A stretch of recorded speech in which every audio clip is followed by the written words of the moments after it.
Having a good morning? Quite cold last night, wasn't it? Did you stay outside? Or did you get to go inside, huh? You don't know? All right. Well, see you later.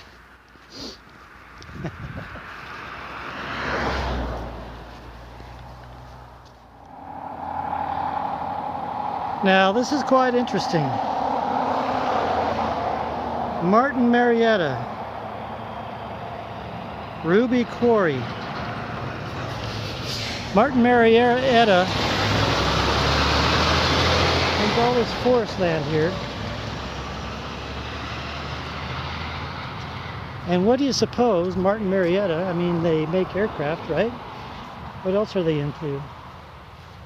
What do you suppose they own forest land and have a quarry for? If you have any ideas, let me know in the comments, because I'm kind of scratching my head right now. Martin Marietta owns a quarry and forest land. Huh. Well, that'd be a good one to find out.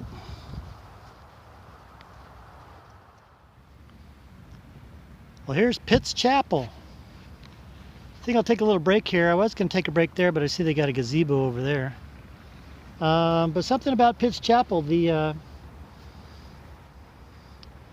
first record of there being a Pitt's Chapel was back to October of 1860,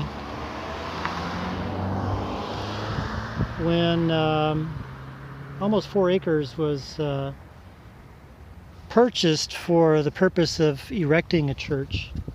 And there was a guy named Peyton Pitts, who the chapel's named after, is the one who financed and built it and then cared for it for a period of I guess 30 years or so till his death in 1885. But one interesting note is that during the Civil War, this was called the Southern Crossroads, and it's in the south part of Jones County. During the Civil War, the Union Army commandeered it and used it as an advanced surgical hospital. Think about advanced surgical hospital in those days. Okay, get the saw. Take his leg off. Ah. Anyway, Pitt's Chapel continues to this day, and it's been added on to over the years as well. So anyway, Pitt's Chapel, about the corner of right now it's at the corner of Highway 49. Right up there, and then Pitt's Chapel Road right here. And here's that Martin Marietta quarry.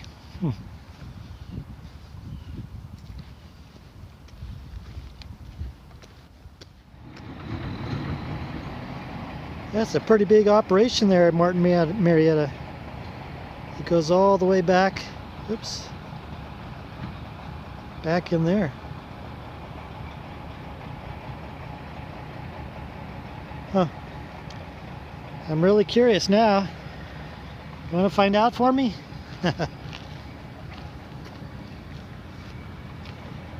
Curiosity's got the cat.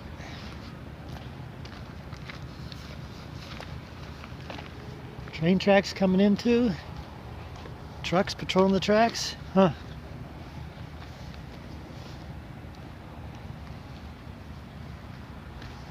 Airplane's been patrolling up there all day.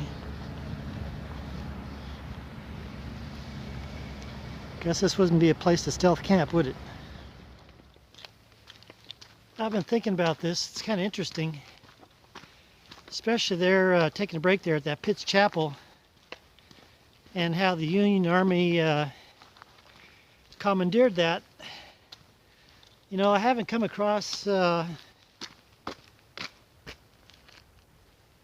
any formally marked battlefields, but I'm sure I've crisscrossed in a number of places where Confederate and Union armies have had marched along. I'm wondering if this is one of those places right here, this Pitt's Chapel Road. It's pretty much a dirt road. And that place back there was called Southern Crossing. So it must have been some place of some importance to have had a name.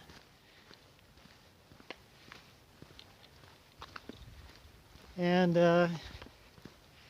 you know, when you're going through these places here,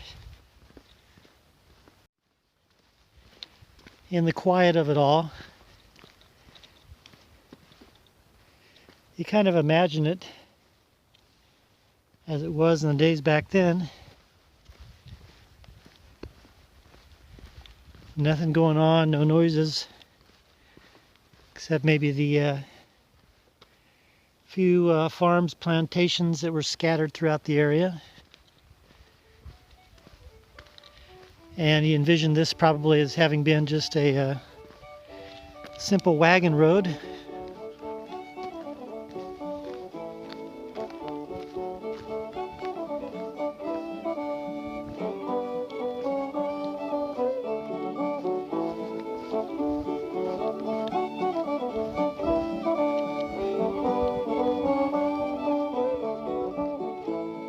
All right, who is famous for this quote?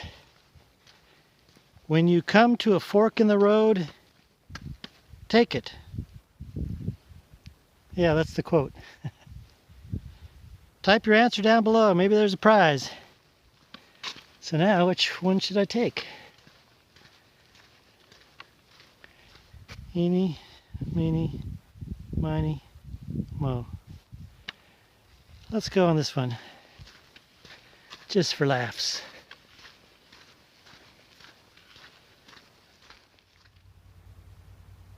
Georgia Civil War Heritage Trails. I think I've come across my first, could it be the first Civil War battle here? Let's see what these say over here.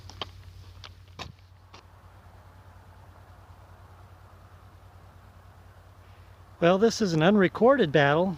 Griswoldville. Some guy here moved his factory over here to be near the railroad so he could supply the Confederates, and then the Union came through and destroyed it all because he was supplying stuff for the Confederates. It was a Confederate pistol factory, and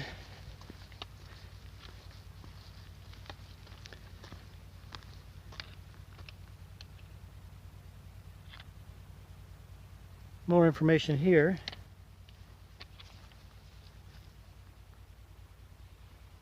If you want to read it, just pause the video here.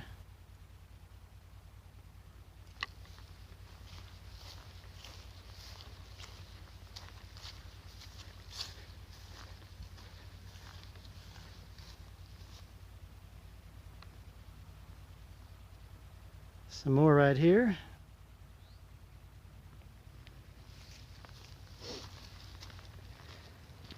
And let's see what we have here. The Griswoldville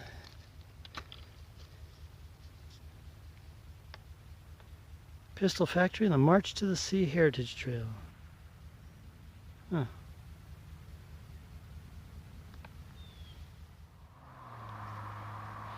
Alright, so having come from just right over there where those plaques are, this is what's known as Griswoldville today, where the factory is and all was and all that. Now, also, this is where Sherman's army came marching through on after doing all his carnage and destruction in Atlanta and down through this way.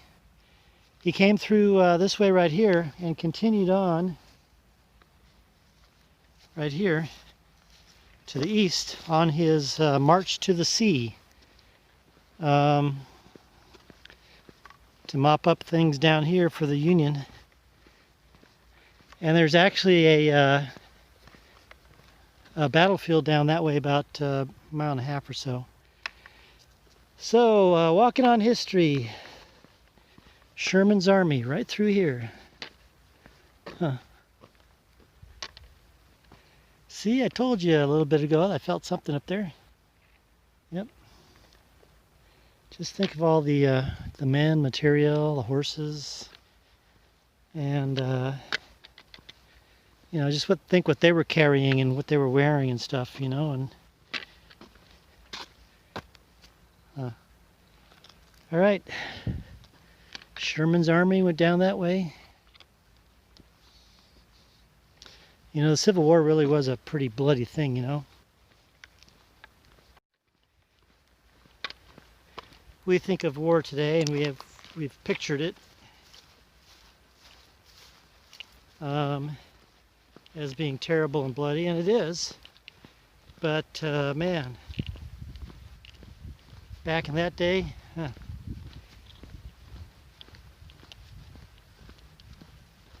can almost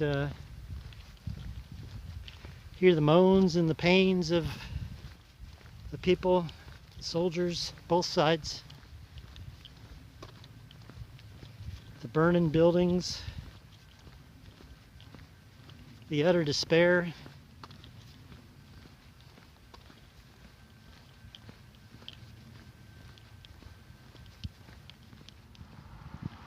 Man, nothing happens by chance once again. So I made a change of plans on the fly. My original plan to camp tonight was right down that way, about a half a mile, third of a mile, on a road called Antioch Church Road. I was going to go down that road about a quarter mile or so onto a some bank-owned timberland. And I decided, forget it, because I looked on the map and I saw this church right here, Antioch Baptist Church. And then at the same time, right before I got to my turnoff, some guy on a pickup truck said, "Hey, you need to ride somewhere?" So I said, "Yeah, just take me down here to the church." Well, so happens, as we were riding down this little road here, about a half mile,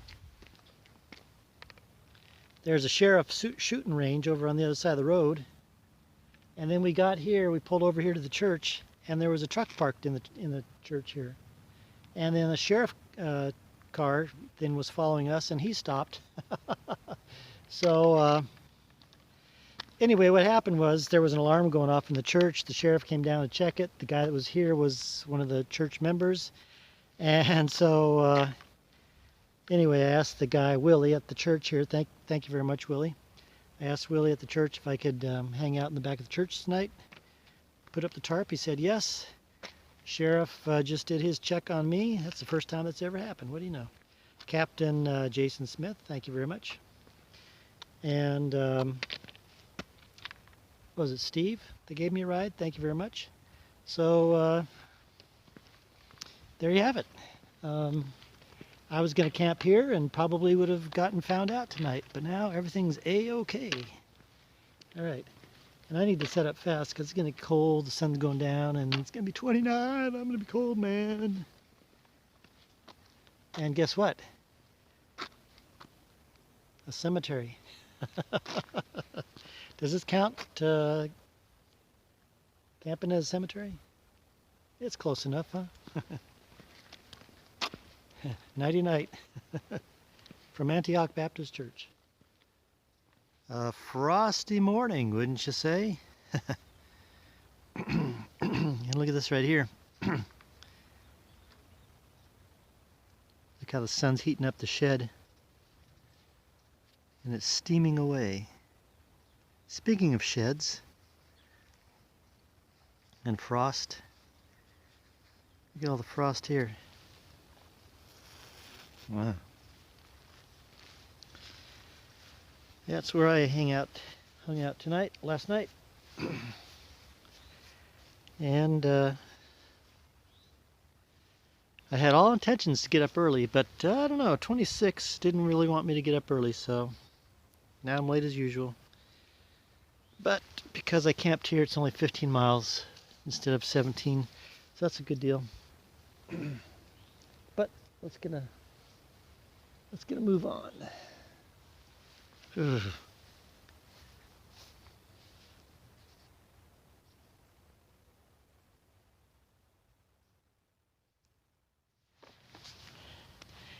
You guys gonna stay here, huh?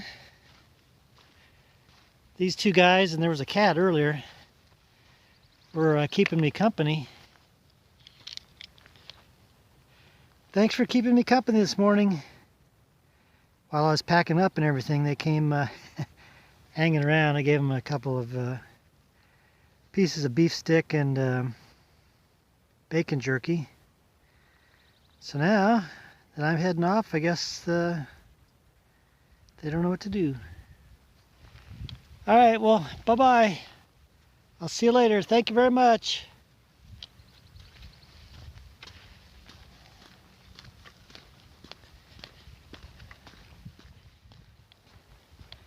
I'm kind of wondering what to do. This guy, you know, there was this guy and then there was the black dog. They took off before I left the church there. And then as I was walking down, they went back in the opposite direction where I was going. And then as I was walking past the cemetery, saw them coming up the crest of the hill. They started following me, but from way far behind. Kept telling them to go back home, wherever home is. And then now, it's only this dog. I don't think they're strays, even though they don't have any collars. They're pretty healthy looking, and they seem well mannered. And so anyway, I don't know what to do because I'm getting close to the highway up here, and I don't want him coming along this busy highway, and it's been almost 3 miles.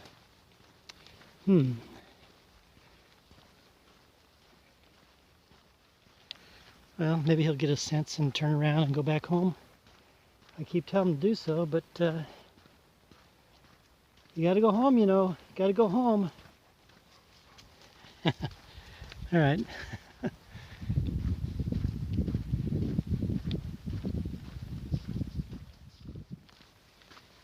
Well, update on that dog. I got to the road. He still kept following me, so what I did is I stopped, and then he went kind of back a little bit around the bend, so I thought, okay, he's going. So I took off when he was out of sight and got onto this road here, and then lo and behold, here he comes. So I took a little break and then got up and just told him to go home and pointed back in that direction, and he started following me again after a distance, and then so I just had to walk back to him again and tell him, go home, go home. And I think it worked. I don't see him following me. Kind of bittersweet because, you know, I don't really know if that's where his home is, but it's obviously not out here. And it's kind of like back there in the Navajo reservation last year when I had those dogs follow me for about 6 miles. Now they are obviously strays. This guy, he had a place to go. So, all right. In a way I'm relieved, in a way I'm a little sad because there's no way I could take him into town, of course, and no way he can come with me.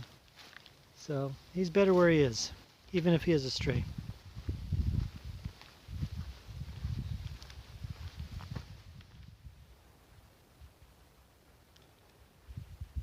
It's been a quiet day along this Marion Ripley Road. I turned onto here off of that US 80, I think it is. But I wanted to point this out. Kind of interesting, a fence between these two properties, and these two properties are not indicative of what the other properties have been coming up this road here. Just an interesting observation, that's all.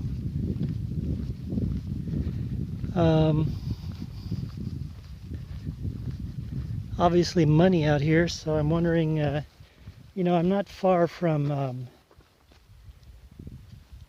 Macon and Warner Robins. Probably about 20 miles that way. So, what am I trying to say? Are these city workers that come out here at night and they just want to have their privacy from each other? Here's another kind of big house over here too. And then we got a cell tower.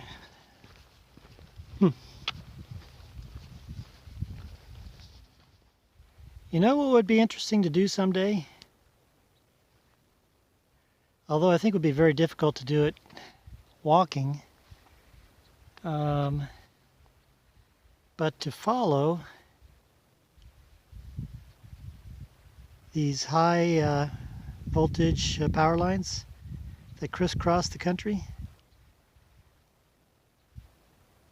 I mean, yeah, you got the rights of way across properties, but a lot of times they're fenced over or they're just, you know, overgrown like that. But I don't know, maybe get a little helicopter and fly them and crisscross the country. That'd be kind of fun, huh?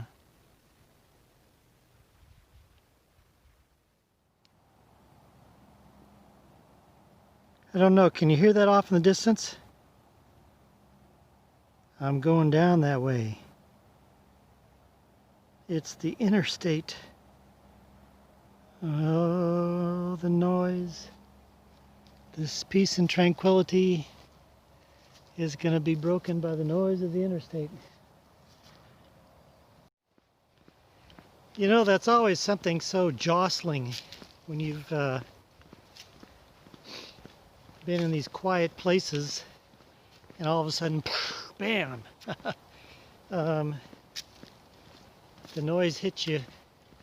And I think I'll be hearing that all night tonight, because I don't think I'll be camping too far from the interstate, and then I'll be getting into Warner Robins tomorrow, so and the day off. How about that?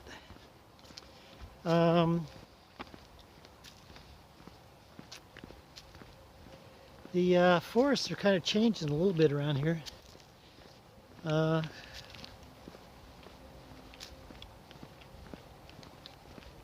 Don't know how to describe it, but they're changing a little bit. I've come across a couple of fan palms too, so you can tell I'm getting further south.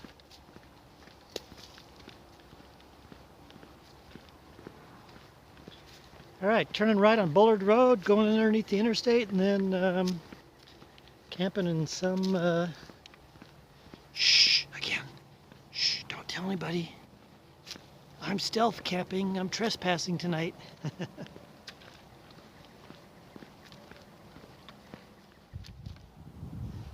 Well, I certainly didn't plan on this. The geographic center of Georgia. How about that? Close, so close and yet so far. I bet you it's right down that road there. How about that?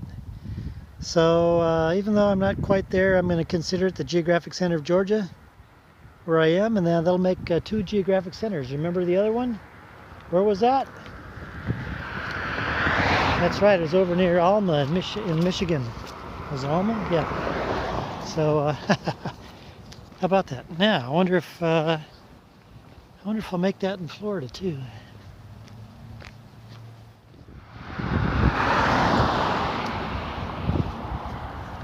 Yep, here's the noisemaker right up here, right over here. Interstate 16. Looking that way is towards Savannah, or going towards Savannah. Savannah's actually going to be over there quite a bit. And Macon's just a few miles over there.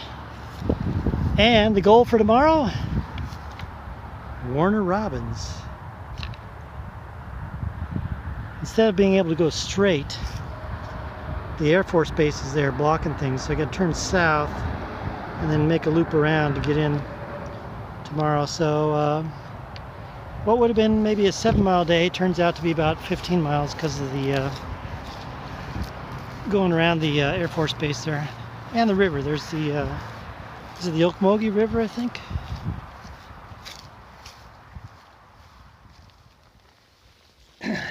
Well, it rained last night, and now the the road disappeared yesterday, right when I got here. So I had to just kind of traipse through these woods here. And there's supposedly a little track right up there. But the trick is to get to it.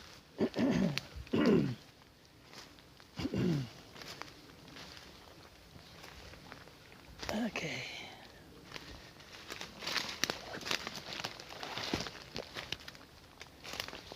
Maybe here, huh?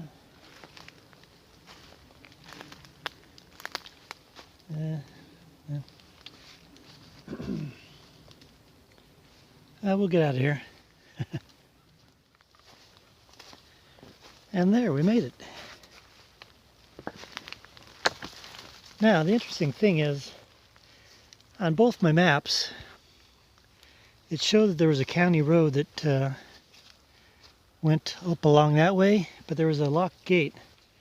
So there's another track that came down here to the east and then cut across this way here. And this is basically following the boundary of two parcels. But if it's any indication as to that lock gate, I might be traipsing on some private property to get across over to the road over there.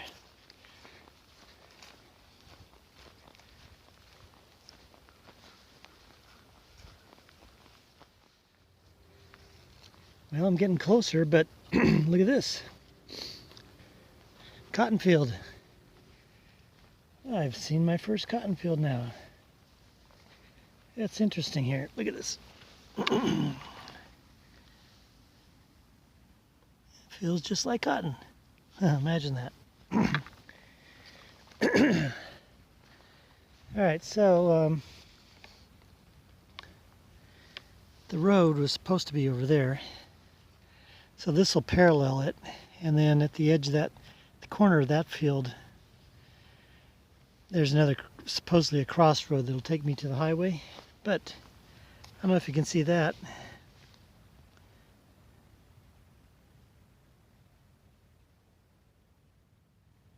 I think that's a hunter stand. So there might be a path out that way. Soon find out. All right, cotton fields, all right. Huh. Kind of pretty, huh? I wonder how they harvest this stuff.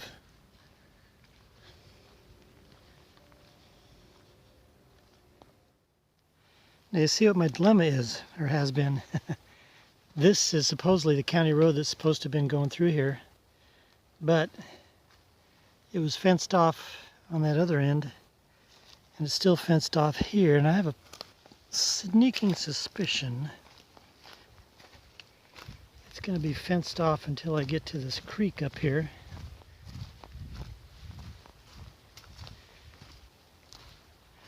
At which point, yeah, it goes way down there.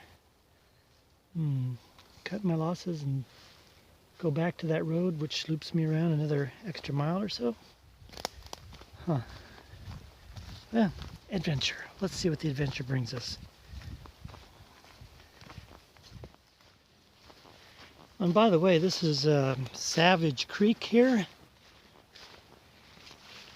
It's kind of a combination creek and swamp. It's over on this side too. And the reason they call it Savage Creek is because way back when there was some sort of massacre of settlers by the Indians in the area.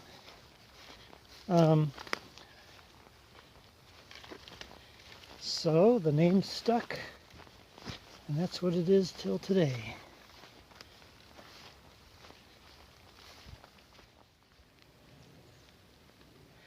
Well, this is certainly turning out to be an adventure. that I didn't expect, but I like it. And I'm sure that's the road out there, and that when I get to it, it will be a satisfying sense of accomplishment, that's for sure. Man, think of having to lay miles and miles and miles and miles and miles of this fence here.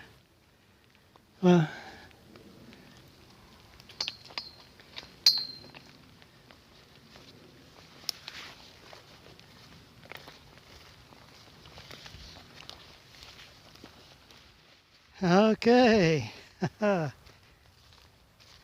2 hours and 3 miles later. That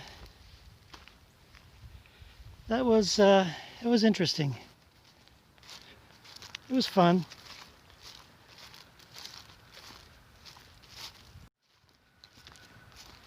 And even though it was I guess added some mileage, or just made me go extra slow, it was fun. Fun mileage. It was, you know, bushwhacking, dead reckoning. Just having a sense of where you are and where you're going. Now, if it would just kind of stop raining, I could stop and eat something here. All right, 13 miles to go. You know, something that's been nice about today is the weather. It didn't get too cold last night. Well, maybe about 46. And then this, today now it's probably low 50s. So that's, with all that extra exertion, kept things bearable. And what's also nice too now is this dirt road.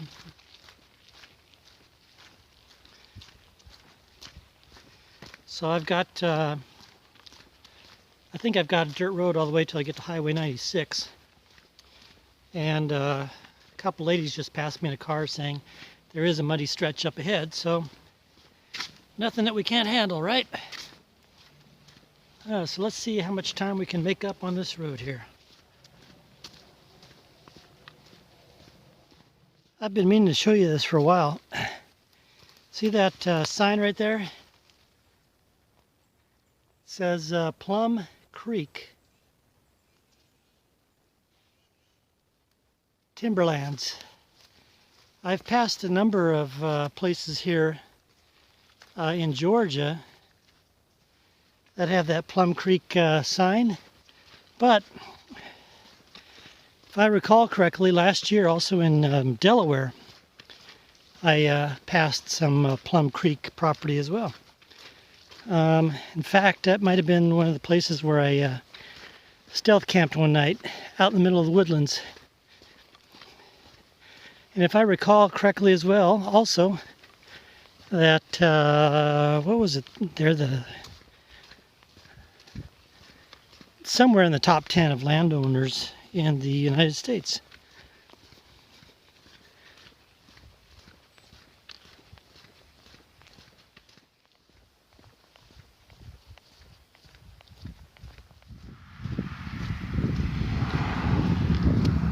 Well, once again, it's time to get the senses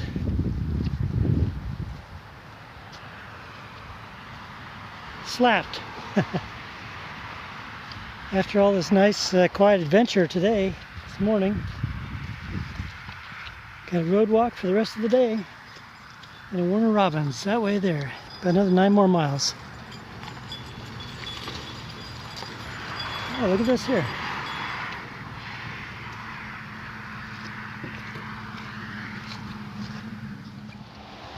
Well, coming off that highway, which was pretty busy, without the shoulder, it was nice coming onto this highway here. I'm just south of Warner Robins. With the sidewalk. It's pretty handy. I don't think sidewalk takes me all the way where I need to go though. If I recall looking at the satellite map, it's going to be back to walking on the shoulder for the last 2.5, 3 miles. And it's been raining off and on today. It was supposed to be partly cloudy, but as long as it's just little sprinkles here and there, that's okay.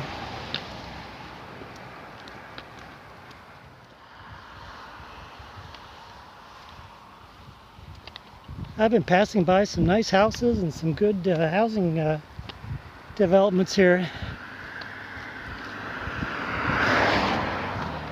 Wonder how many of these are Air Force people, you know, living here, with the Air Force base just right over there.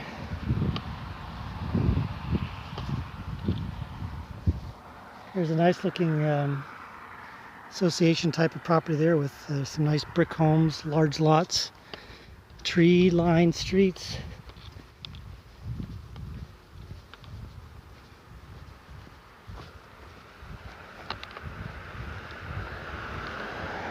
And no wonder that one over there is so nice. They're on the golf course.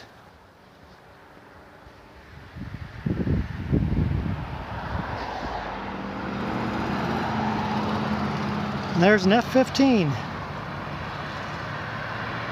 That's Robins Air Force Base. Warner Robins, so look at that. This is the Aviation Museum right here. Look at that, they got a B-1 right there. They've got an A-10. You know, that A-10 would be a pretty fun airplane to fly. And then they've a whole bunch of other planes around the back. I don't know that I'll be able to get there on this trip, but sometime. Oh, there's B-52 right there. Huh. All right, well, I'm just about at my place, just right on the other side there. Take a day off tomorrow, see if I can get everything done in one day. Who knows, maybe I get sucked in here and stay an extra day. Especially with my ambitious leg coming up, 2 weeks without a stop. We'll see. Oh, and one more before I sign off here, talking about that B-1. It's hard to believe that that's 1960s technology. I remember when I had a paper route back in 1970 or 71. I remember it was on the front page of the newspaper that I delivered, the Orange County Register. And it was a big story about how the B-1 project had been approved. And that was during the President Nixon administration. And why it was such a big thing as well is that I remembered is because my dad worked for Rockwell, which is the company that built that plane. And so all the R&D was going on in the early 70s, and then Jimmy Carter got elected in, what was it? 75? 76? Yeah, 75, because he took office in 76, and he canceled the project. And it was, and I remember that was a big deal too. But then Reagan came in, elected in 79, came to office in 1980, and resurrected the program. So that's the history of the B-1. And now we know, that the B-1 is. They're starting to phase it out because they've got the B-2 bomber and all that. And then there's the follow-on to the B-2, which is coming in as well. So really interesting.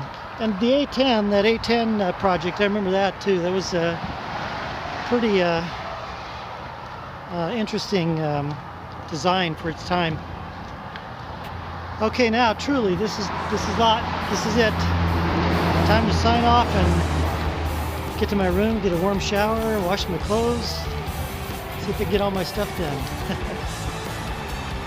signing off from Warner Robins, Georgia. There you go. All right. Just got all splattered with blood.